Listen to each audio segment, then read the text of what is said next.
Dalam sebuah riwayat disebutkan bahwa suatu hari Rasulullah Shallallahu Alaihi Wasallam sedang berjalan-jalan di lorong-lorong kota Madinah, dan kebetulan hari itu sangat panas. Nabi Shallallahu Alaihi Wasallam lalu bernaung di dekat atau di depan sebuah rumah, dan ternyata si pemilik rumah itu adalah seorang wanita Yahudi yang sangat benci dengan baginda Nabi Shallallahu Alaihi Wasallam. Mengetahui Rasulullah bernaung di depan rumahnya, si wanita Yahudi ini langsung menutup semua jendela rumahnya. Dia menutup pintu-pintu rumahnya. Dia tidak ingin melihat bayangan Rasulullah, apalagi zat suci baginda Rasulullah Shallallahu Alaihi Wasallam. Jibril alaihissalam turun menemui baginda Nabi dan meminta kepada Nabi agar berjauh dari rumah tersebut, karena pemilik rumah itu sangat benci dengan baginda Nabi Shallallahu Alaihi Wasallam. Nabi segera beranjak dari tempat itu, dan baru beberapa langkah Nabi berjalan menjauh dari rumah tersebut, Jibril kembali datang kepada baginda Nabi. Ujar Jibril, "Wahai kekasih Allah, wahai Rasulullah, sesungguhnya Allah memerintahkan kamu untuk kembali bernaung di dekat atau di depan rumah wanita tersebut."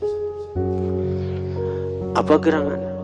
Ternyata ujar Jibril bahwa Allah telah membukakan pintu hidayah kepada wanita tersebut untuk memeluk Islam berkat engkau bernaung di depan rumahnya.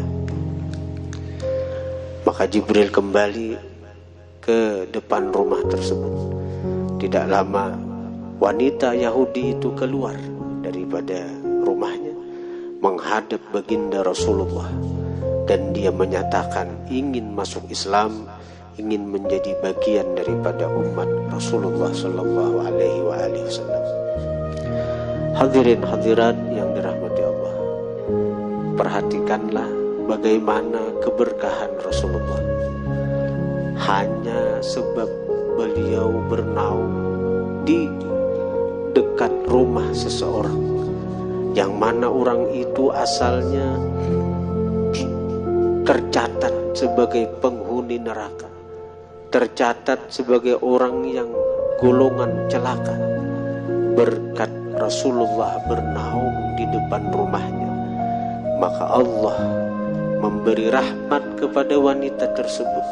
Allah memindah catatan namanya yang asalnya dari golongan ahli neraka, Allah pindah kepada golongan ahli surganya Allah Subhanahu wa ta'ala.